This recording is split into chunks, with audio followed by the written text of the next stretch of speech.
In Mexico, Aborigines of Mexico were Indians. Of course, when you hear Indians here, it's talking about the native population who spoke about half a dozen different languages.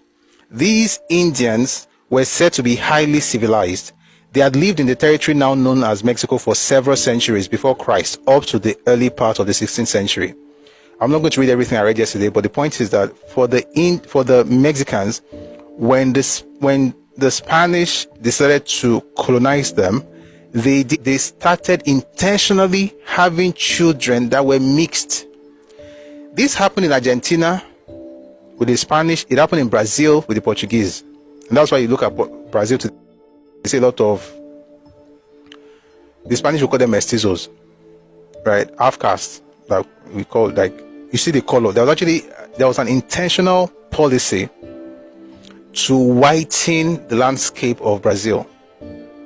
And so there's a very popular image. I can't get it now because that's on today's topic. But there's a very popular image where you will see a black woman, dark, with a daughter who is fairer, who gets married to a Portuguese, a white, and then carries a baby who is much fairer than herself.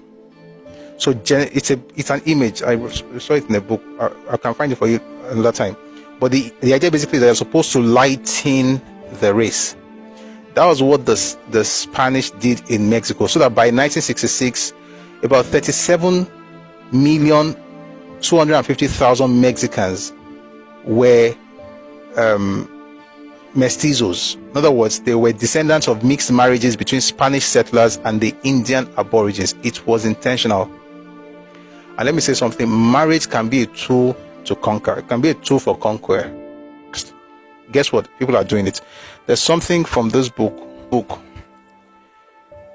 Igbos, 25 years after Biafra, the book was written by Joe Igbokwe. He mentioned how marriage was part of the plan, in order to become, an aborigine or an indigene of a particular space. Let me read to you. He says here, the Igbos do not want to be treated as outsiders, and their desire for absorption into the native population is generally manifested in two ways.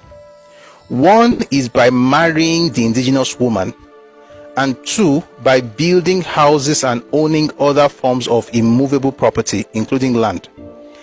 Now, this is where it gets crazy. Having married the daughters of the land of their adoption, and also accepting the responsibilities of citizenship, it is not without justification that they should demand recognition as legitimate members of the community concerned. I'll ask you a question. What is the definition of recognition as legitimate members of the community concerned? That Yoruba people give to Ibibio, to Tiv, to Hausa, but not to Igbo. If you have any answer to that comment, please write in the comment section. What he's talking about is political power. So what you see here is, even from Joe Igbokwe's own stuff, again, the book is called Igbos 25 Years After Biafra by Joe Igbokwe. And what he said here essentially speaks of marriage as a plan or as a strategic tool to achieve a set goal. And that goal is not so much about the people of the land, but about themselves, which is amazing. So watch, by the way, it's not going to work because people are very awake right now. So all these marriages, we think marriage is based on love. Oh, I love this person, and of course that's what it is for the most part. But we're also discovering, I'm sure we all know this already, but now at least we're knowing it a bit more, that it can be a tool in the hand. It can be a political tool. Perhaps that's why Genghis Khan had all the children he had. So essentially, marriage became a tool in the hands of the Spaniards. Awolowo says here, the Spaniards intermarried freely with the Indians. Why? Because they pursued, it says, unlike the English and French in America and Canada, the Spanish pursued a policy of total assimilation and integration of both Spanish and Indian cultures. The Spaniards intermarried freely with the Indians, with the result that today, more than 60% of the 37 million more than 60% of the population, and at the time it was 37,250,000 people who were Mexicans. More than 50% of them were mestizos. That is, descendants of mixed marriages between Spanish settlers and the Indian aborigines. Can it be a terrible thing? Or sorry, can it be a good thing? It could be. So intermarried, sincerely, people get married and everything is fine. It's just that you don't get married into a culture that is not developed. That's the issue. The real issue is not so much inter-ethnic or inter-tribal marriage. I don't think that's the real issue, to be honest. I think the real issue is that there are certain cultures that are underdeveloped, who assume that, again, from Joe Igbokwe's book, you can see it, who assume that marriage is enough to give you political power in the space. Because Yoruba have been marrying people, listen guys, we've been marrying outside Yoruba land for centuries, literally. Centuries. It's not a big deal.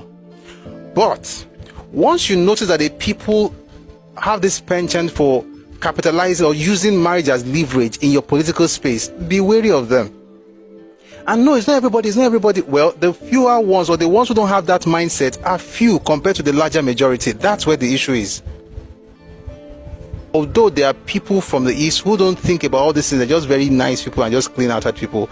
Yes, but there are few compared to those who, for some reason, it's easy. Even if you're not thinking about it right now, you can just activate it at any time. Especially in the political landscape. And when we say political landscape, I'm not talking about the wife of a governor. Although you have seen Betty Akeredolu, but that's not what I'm talking about. I'm talking about how your children or the next generation can be turned against their own people. How you can have a Yoruba child that will be confident enough to look at another Yoruba person and say you are Afonja. Go and verify. How you have a Yoruba child who gets into Yoruba politics and says we don't have to speak Yoruba in this land. And he's not saying that because of the thief. He's not saying that because of Idoma. He's not saying that because of Ibibi or Angas or Hausa or Fulani or Efik. He's not saying that because of them. He's saying that because of his mother's ethnic group. That's the real problem. It's not about hating a group. It's about protecting your space. Knowing full well that in your history, there's a particular group who use birth and marriage as political tools and leverage in your political space. You've got to be smarter than that. Where you just allow them to say, okay, we are just liberal. It doesn't really mean anything now. Please, don't let your bed affect the throne. Don't let your bed affect the entire space. Just because you want whatever you want in your bed, it should not be the basis for determining the political worldview or political destiny of Yoruba people. So no, I'm not against marrying outside, but see, you have to know what you're doing. Number one, let me quickly say this. Number one, even if you must, having vetted the person to know that the person is not that kind of person is one of the exceptions, okay. You now begin to ask yourself, what's the social class of that person's family, where they are from? What's their social class? For instance, if you go and marry a person who is an untouchable in their homeland, you are the one who is at fault. You know why?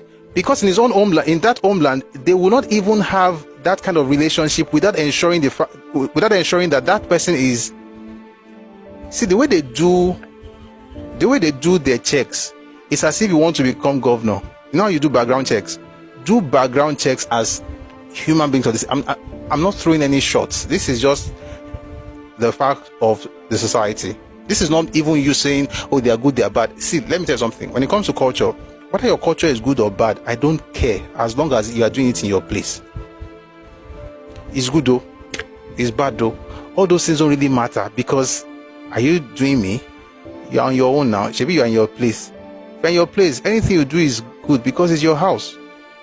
It becomes a problem when it comes into your space, or if you and go to that other space and get their stuff without understanding their culture. You know what's going to happen? Your children become mad for no reason. Go on Twitter now and check. No, not now, after the session. The kids are just mad, just angry. They are wondering, what is the reason for this anger? And you are thinking, there are certain things that you can easily trigger. The elections of 2023 is just a trigger in this recent stuff. That's the trigger, but that's not the genesis of it. It's not the cause, it's the trigger. It's a catalyst. It's already there. Own steamer was simmering all this while. It's in the culture. It's in the culture. It just takes one thing to. It's like inflammable material. It's there. It's inflammable regardless of the fact that it's not on fire. You just need to strike a matchstick, and then everything catches fire. It is not the matchstick that causes the fire. The thing on its own, it's inflammable. So if you put matchstick beside iron, nothing is going to happen. It's not the problem of the election, it's the problem of the culture. The trigger is just showing you how combustible the culture is. So what you really have is a culture, for instance, of a caste system where you have to be very careful, and the people who are very, very strategic when it comes to these things.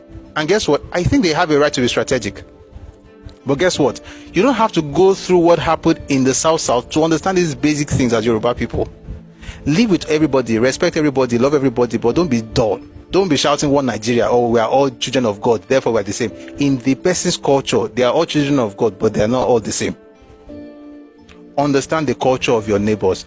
The truth of the matter is that Nigerian politics is the way it is because of the way all the regions practice politics. And by the way, whatever they did back then, they are still doing today. So be wise, guys. Let's be wise. God bless you.